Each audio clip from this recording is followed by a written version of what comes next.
Hello student. Uh, in this video lecture we are going to discuss bonding in solid, which is part of material science unit 5th of engineering physics. I am Pankaj Jain, assistant professor in physics in Engineering College Bikaner. Let us move on topic. First we are going to discuss types of bonding.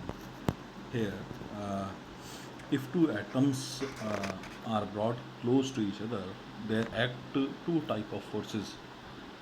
One force is in between electron cloud of one atom and nucleus of other atom, that is attractive force, and it is also act in between electron cloud of second atom and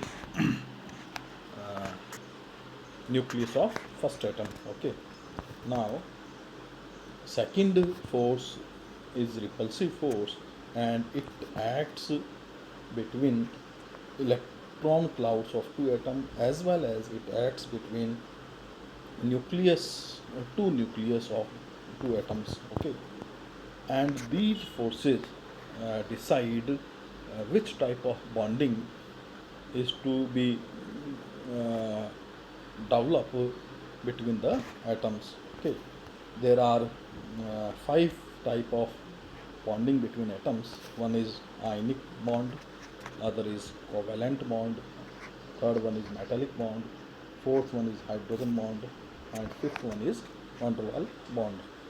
Out of which we have to discuss uh, first three bonding in solids, that is ionic bond, covalent bond, and metallic bond. These three topics, these three bonds are in our syllabus of engineering physics, prescribed by the Bikaner Technical University. Let us move on. Topic first point, that is ionic bonding. What is ionic bonding? If two different atoms come close to each other and one atom will provide an electron to other atom, so that both atoms can get a stable electronic configuration, then the bonding between atoms will be ionic bonding. Let us move on next page. Let us move on next page. What we are saying that, for example, we are taking two atoms Na and Cl.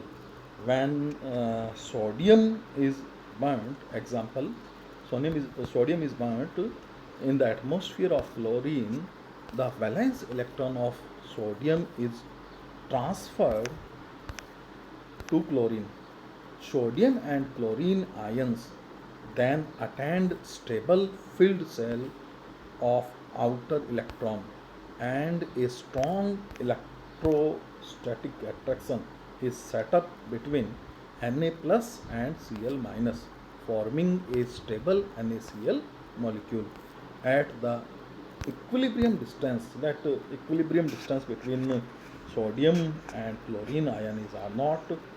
At the equilibrium distance, the potential energy of NaCl will be minimum. In this diagram, we have shown ionic bonding between sodium and chlorine. Sodium have total number of electrons in its cells, it is 11, and in chlorine it is 17. If one electron is transferred from sodium to chlorine atom, then Na plus atom will have total number of electron equal to 10, and Cl minus ion will have total number of electrons 18, and in this way both ions will get 8 electrons in outermost shell. In this way these ions complete their octane. Let us move on next page. Here Na plus and Cl minus have a separation distance R naught, and at this distance the potential energy will be minimum. Let us move on next page. What are the properties of ionic crystal, or what are the properties properties of ionic bond. Uh, the crystals having ionic bond are hard and brittle. Okay. Second one is their melting point and boiling point are high due to large binding energy. This is the second property of ionic crystal. Third property of ionic crystal is uh, when subjected to stress, when stress is applied on these crystals, they tends to cleave along certain plane of atom rather than to deform. They do not deform if a stress is applied on these crystals. But what happens? They tends to cleave uh, along certain planes of atoms. Okay. And fourth property is what it is. Ionic crystal are good insulator due to tight binding of electron to the ions, because there are no free electrons available for conduction of current. Therefore these are good insulator. This is fourth property of ionic crystal. Fifth property of ionic crystal is what it is. These crystals are solvable in polar solvent. Polar solvent, example of polar solvent is water, that is H plus OH minus. Okay. And for example, ionic crystal NaCl is solvable in the water, that is polar solvent. And sixth one is ionic crystal are generally transparent for visible light. These are transparent for visible light, but not transparent for infrared region. They exhibit characteristics absorption peak in infrared region. Therefore, for infrared region, infrared electromagnetic wave, these are not transparent. And last one property is what it is. Ionic bond are non-directional due to spherical charge distribution. There is no particular angle between ionic bonds. That is, ionic bonds are not directional bond. Okay. And let we have some examples of ionic crystal, and these examples are NaCl, KCl, KBr, MgO, MgCl2, KOH, Al2O3, etc. Let us move on next page. We are second point, which is covalent bonding.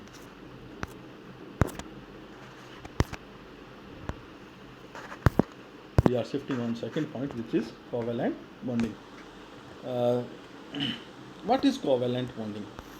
If in ionic crystal or in ionic bonding, one atom give its electron to other atom, and the atom which is giving electron will get positive charge, and the atom accepting electron will get negative charge. In covalent bonding, there will be sharing of electron. There will be sharing of electron between two neighboring atoms, each having incomplete outermost shell. Okay. If two atoms have incomplete outermost shell, then they can share their electrons with each other to complete outermost shell. In this process, the involved atom usually attend noble gas configuration and become stable.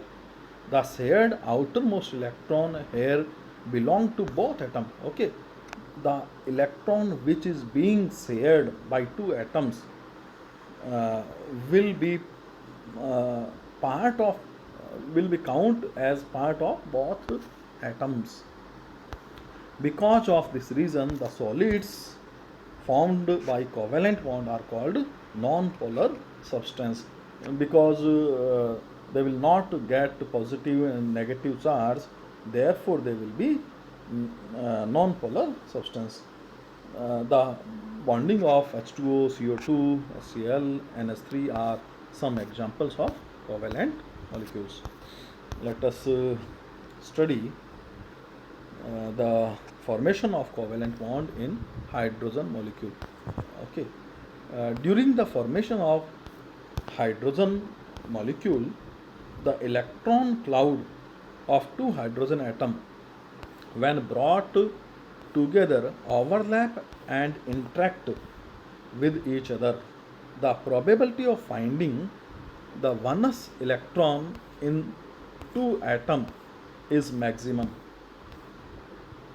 Following Pauli's exclusion principle, the two electrons must have opposite spin.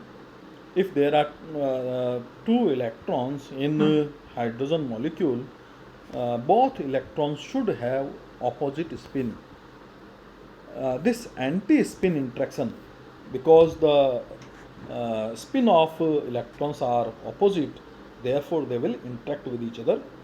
This anti-spin interaction of one electrons of two atoms give rise to strong force of attraction, which is balanced by electrostatic repulsion between the atoms. The molecules becomes stable when the two atoms comes to a separation R naught. Let us move on next page. Here covalent bonding of two hydrogen atoms is shown in diagram, where when two H atoms come close to each other, then there will be sharing of electron between two atoms, and in this way the outer shell of any H atom will have two electrons. The covalent bonding is always directional in character. What we are saying, covalent bonding is directional in character. This is due to restricted orbital motion of the electron. Covalent bonding arises not only due to overlapping of pure s orbit or pure p orbit, but also due to overlapping of s and p orbits. Okay, what we are saying that it is not necessary that always s orbit electron or always p orbit electron overlap to each other. S and p or both orbital electron can overlap to each other. Okay, the bonding due to overlapping of s and p orbit is called hybrid bonding, and if s and p orbit overlap, then it is called hybrid bonding. Let us move on next page. In this page, what we have shown, the covalent character of carbon atom. The atomic electronic configuration, of carbon atom is shown here. There are two electrons in 1s orbit, also two electron in 2s orbit, and there are one electron in 2p x orbit, 2p y orbit, and 2p z orbit is vacant. When two carbon atom come close to each other, then there will change in electronic configuration of each carbon atom, and one electron from 2s orbit will shift in 2pz orbit. In this way, what we get, there are 4 unpaired electrons in the carbon atom, and in this way the valency of carbon atom becomes 4, and it will make any carbon atom will make covalent bond with 4 other carbon atoms in the neighborhood of central carbon atom. Okay, and there is overlapping of S and P orbits. Therefore, here if you see this diagram, sp3 orbit directed symmetrically towards center of tetrahedron, and the angle formed between these bonds are 109.5 degree. Okay. Uh, and the other example in which covalent bonds are formed are silicon, germanium, alpha, Sn, etc. These are examples of covalent crystal. Let us move on next page. What are the properties of covalent bond? Covalent bond are hard, brittle, and have crystalline structure. Because of directional property of covalent bonds, they have a particular crystalline structure, and bond are strong, therefore crystal are hard and brittle. Second one is, compared to ionic solid, covalent solid have low melting and boiling point. Melting point and boiling point of covalent solid are relatively low in comparison with ionic bond. Third one is, different covalent solid have different bond strength. For example, diamond is the hardest material and has a very high melting point. Uh, electric, Electrically, it is good insulator, but tin is soft and has low melting point, and it is good electrical conductor. Therefore, we can see that uh, covalent bond or covalent solid show some different properties which are if we compare to different metals. Covalent solid like germanium, silicon are semiconductor having moderate binding force. Okay, therefore covalent solid may be conductor, it may be insulator, it may be semiconductor. Okay, fourth property is what? Covalent bond has a directional character. As we have discussed, charge change of direction leads to the formation of different substance. Okay, if there is a different angle between bonds, then it will give rise to different substance, formation of different substance. And next one is fifth one, the electrical conductivity of covalent crystal is low at ordinary temperature, and it increases with increase in temperature, electrical conductivity is low, but it uh, increase with increase in temperature. And the last one is what? It is electrical conductivity of covalent crystal increases with when doped with certain material. If a covalent material is doped with certain material, then its electrical conductivity may rise. Let us move on next page. In this page, we have discussed, or we are comparing in between ionic and covalent bond. The first point of comparison is what it is.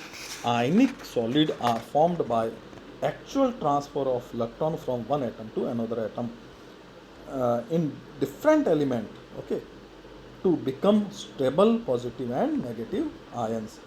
Here what we are saying, that electron transfer will take place from one atom to another atom in ionic solid. In covalent solid, there will be equal sharing of electron between two neighboring atom of same element, each having incomplete outermost shell. Okay, sharing of electron take place in the atoms of same material, same element. Second one is what? The bonds are stronger and non-directional.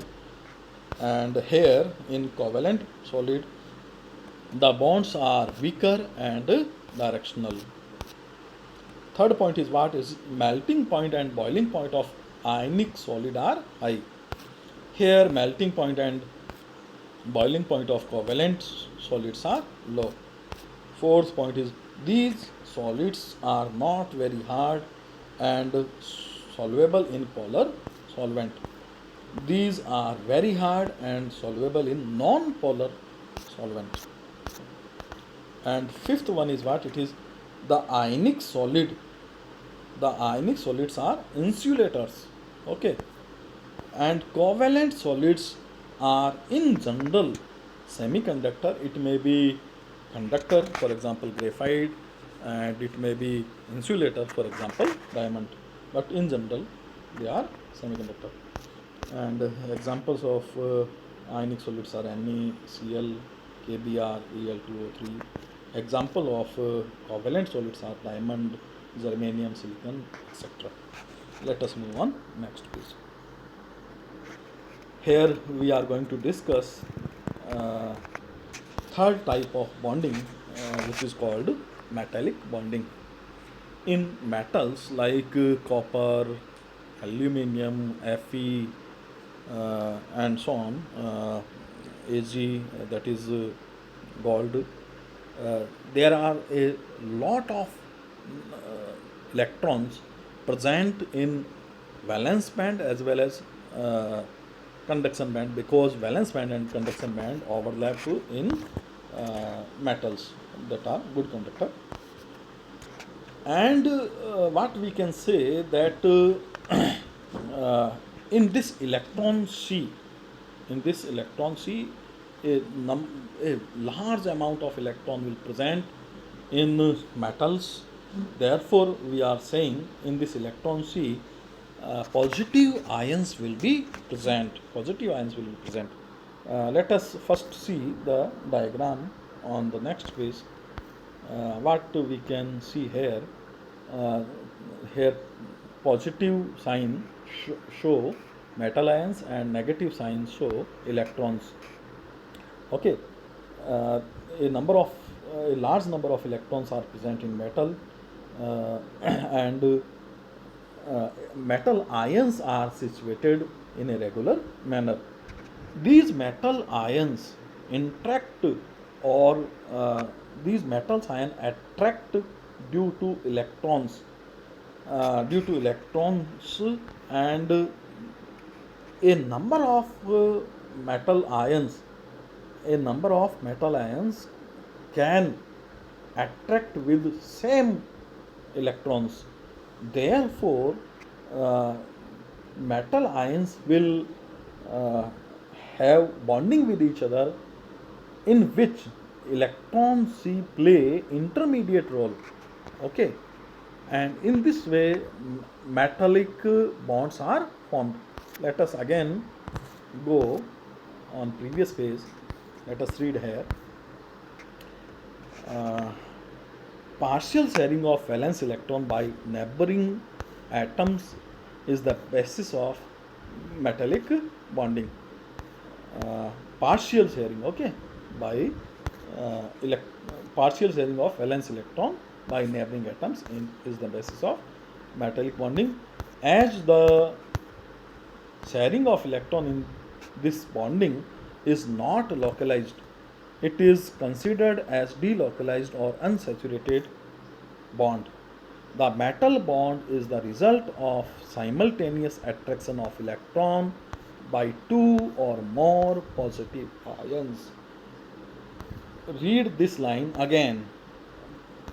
Metallic bond is result of simultaneous attraction of an electron by two or more positive ions. Okay. According to Drude, a metal consists a large number of free electrons at ordinary temperature. These free electrons are actually a valence electron of atom and move about a random chaotic motion in the framework of positive ion cores. The free electron form an electron cloud or gas and behave like a mobile glue which binds the ions core together. Okay, the free electrons behaves like a glue. Okay, which binds the ion core together through Coulomb attractive force, Coulombian attractive force. The atom in the bonding can share the required number of electrons with their neighbor through the common sea of electrons to complete their octet. A metal may be pictured as in figure 5.7 as the free electrons in metal can wander from atom to atom due to so many atoms. The thermal and electrical conductivity of metals are high because free electrons can move from one place to another place in a metal. Therefore electrical conductivity as well as thermal conductivity is high. We have already discussed about this diagram. The atoms in metal are bounded together by a cloud of free electrons and not by covalent bonds. The metal can easily undergo shear. shear. The energy of electrons changes considerably by the change in the volume of the metal, and so that this is good cleavage strength. Okay, as the energy of the electron is not affected by the mere movement of atoms, the metal are malleable and ductilite. The opacity and luster of the metal are due to presence of free electrons in the metallic bonding. Light and other electromagnetic radiations is first absorbed by the free electrons and then radiate it, producing luster. Okay. Again, metal are opaque to all wavelength because of their very high reflectivity. Okay. In this page, we are going to discuss properties of metallic bonds. The first property is written as metallic bond is weaker than ionic or covalent bond. The bonding energy range from 0.7 electron volt per atom for mercury to 8.8 electron volt per atom for tungsten. Okay. Second one is due to symmetrical arrangement of the positive ions in space lattice, metal are highly crystalline. Metal are highly crystalline, that is very good arrangement of atoms in space. Third one is what? Metallic bond is weaker than ionic or crystal bond. The melting point of metallic solid are lower than that of ionic and covalent solid, but stronger than van der Waals bonds. Fourth one is due to presence of large number of free electrons, metallic solid have high electrical and thermal conductivity. Thermal and electrical conductivity is large because of large number of free electrons. Fifth one is metallic solid are ductile and malleable. Sixth one is metallic solid have high optical reflectivity and luster. Seventh one is metallic solid are not solvable in polar or non-polar solvent. Metallic solids are not solvable in both polar and non-polar solvent. Eighth one is metallic bond is non-directional. It is not covalent bond. Therefore, it is non-directional. And ninth one is what? Due to unsaturated nature of bond, metallic crystal are of unlimited size. Size may be unlimited of metallic crystal. And last one is metal dissolve other element and form alloy. Okay, if other element are dissolved into uh, metallic element, then they form alloy.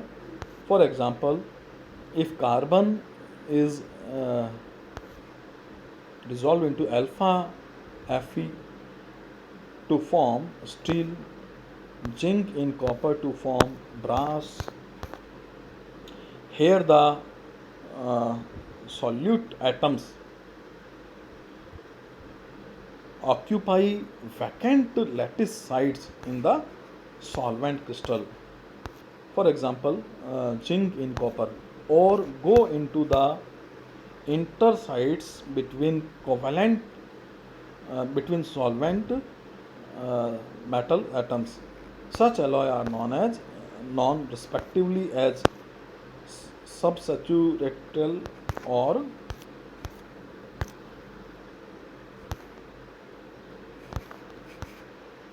interstitial alloy or solid solution. Okay, in this way we can form alloy. Some example of metals are sodium, copper, gold, silver, aluminium, iron, tin, etc. Thank you.